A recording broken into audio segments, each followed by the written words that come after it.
नमस्कार, the working facts में आपका स्वागत है। आज हम बात करने वाले हैं स्वराज दल पर। गया के शीतल किनारे पर फैली सांझ की धुंध में वह कमरा आज कुछ अलग चमक रहा था, मानो इतिहास अपनी करवट बदलने वाला हो। असहयोग आंदोलन के अचानक समाप्त होने के बाद पूरे देश में फैली राजनीतिक निराशा और भ्रम के बीच चितरंजन दास देशबंधु एक साधारण लकड़ी की कुर्सी पर बैठे अपने विचारों के भंवर में डूबे हुए थे और उनके सामने खड़े पंडित मोतीलाल नेहरू कमरे में टहलते हुए समय की धड़कनों को पढ़ने की कोशिश कर रहे थे। चौरी चौरा की घटना ने समूचे राष्ट्रवाद को झकझोर कर रख दिया था। कमरे किसके लिए समय की धड़कनों को पढ़ने की कोशिश कर रहा था, जिसके बाद समय की समझदारी जरूर करते हैं। चौरी चौरा की घटना को बड़ीवर में नड़मन के साथ वो समय की धड़कनों को पढ़ने की कोशिश कर रहे थे।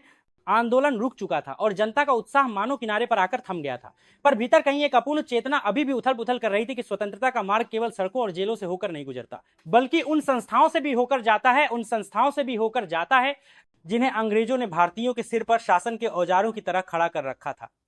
इसी एहसास ने उस शाम के धुंधलके को एक नई चमक दी थी। मोतीलाल नेहरू धीरे धीरे बोलते हुए कह रहे थे कि देश में फैला यह खालीपन केवल भाषणों या संस्मरणों से नहीं भरेगा। जनता अब समझना चाहती है कि ब्रिटिश शासन के भीतर जाकर उसकी जड़ों को कैसे हिलाया जाए। दास ने ऊपर देखा और उनकी आंखों में वही तीखी चमक थी जो किसी क्रांतिकारी की दृढ़ता से निकलती है। उन्होंने कहा कि ब्रिटिश सरकार की विधान परिषदें हमारे शत्रु नहीं, बल्कि वे मंच हैं जिन्हें हथियार बनाकर उसकी अन्यायपूर्ण नीतियों को जनता के सामने उजागर किया जा सकता है। परिषद में प्रवेश का अर्थ सहयोग नहीं बल्कि प्रतिरोध होगा। वही प्रतिरोध जो अब तक सड़कों पर हिंसा या जेलों में त्याग के रूप में दिखाई देता रहा है, अब तार्किकता और अधिकारों की भाषा में उन भवनों की दीवारों के भीतर गूंजेगा जिन्हें अंग्रेजों ने अपने शासन कारा की स्थिरता के लिए बनाया है। बाहर यमुना की ठंडी हवा खिड़की से अंदर आ रही थी और दास के शब्द उस कमरे में उभरती नई राजनीतिक चेतना का आकार दे रहे थे। इस नई राह को लेकर दोनों को पता था कि आलोचनाएं भी होंगी। गांधी जी के अनुयायी इसे असहयोग की भावना के विरुद्ध समझेंगे, परंतु दास और मोतीलाल के लिए यह स्पष्ट था कि असहयोग केवल एक तरीका था, कोई अंतिम सत्य नहीं। वे कांग्रेस से अलग नहीं होना चाहते थे, बल्कि कांग्रेस के भीतर एक ऐसा मार्ग तैयार करना चाहते थे जो अंग्रेजी शासन को उसके ही मंच पर चुनौती दे।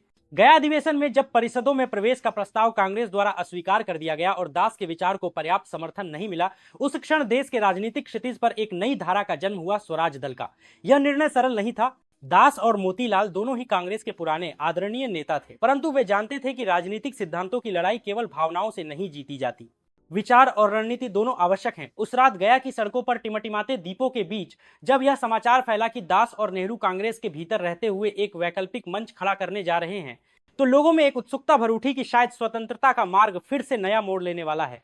स्वराज दल स्थापित हुआ, दास इसके अध्यक्ष बने और मोतीलाल नेहरू उसके प्रमुख संगठनकर्ता। बस यही नहीं, देश के कई तेजस्वी नेता N.C.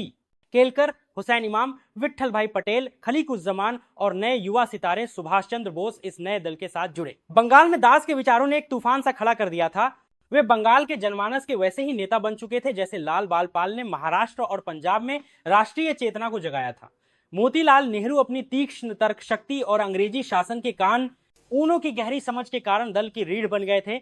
वहीं सुभाष चंद्र बोस दास के राजनीतिक उत्तराधिकारी की तरह हर सभा में उनकी विचारधारा को नई पीढ़ी तक पहुंचा रहे थे। इस दल का उद्देश्य बिल्कुल स्पष्ट था, विधान परिषदों में जाकर अंग्रेजी शासन की कमजोरियों को चुनौती देना, सरकार के बजट को विफल करना, दमनकारी कानूनों को उजागर करना और जनता के अधिकारों की आवाज बनकर खड़ा होना। 1923 का चुनाव इस नई रणनीति की पहली परीक्षा थी और आश्चर्य की बात यह है कि स्वराज दल ने पूरे ब्रिटिश भारत में धमाकेदार सफलता प्राप्त की।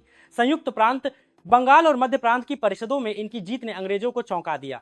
वे मानकर बैठे थे कि परिषद में प्रवेश का विचार भारतीयों को रुचिकर नहीं लगेगा, परंतु जनता ने दिखा दिया कि वे केवल सड़कों पर नारे लगाने वाले भावनात्मक नेतृत्व तक सीमित नहीं, बल्कि राजनीतिक सूझबूझ भी रखते हैं। परिषदों के भीतर स्वराजवादी प्रतिनिधि हर चर्चा में अंग्रेजों की नीतियों को तार्किक और प्रामाणिक रूप से चुनौती देते। उनके प्रश्नों से अधिकारी निरुत्तर हो जाते।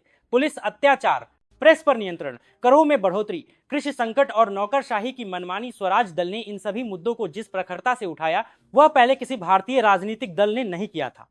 जब विट्ठल भाई पटेल केंद्रीय विधानसभा के पहले भारतीय अध्यक्ष बने, तब यह केवल पद की विजय नहीं बल्कि राष्ट्रीय आत्मसम्मान की विजय थी। उनकी दृढ़ता और निष्पक्षता ने न केवल अंग्रेजों को असहज किया, बल्कि भारतीय जनमत को यह विश्वास भी दिया कि भारतीय नेतृत्व क्षमता किसी भी ब्रिटिश अधिकारी से कम नहीं। स्वराज दल की राजनीति ने भारतीय स्वतंत्रता आंदोलन को एक नया बौद्धिक आयाम दिया। गांधी जी की अहिंसा आधारित रणनीति और स्वराजवादी परिषद प्रतिरोध दोनों समानांतर चल रहे थे।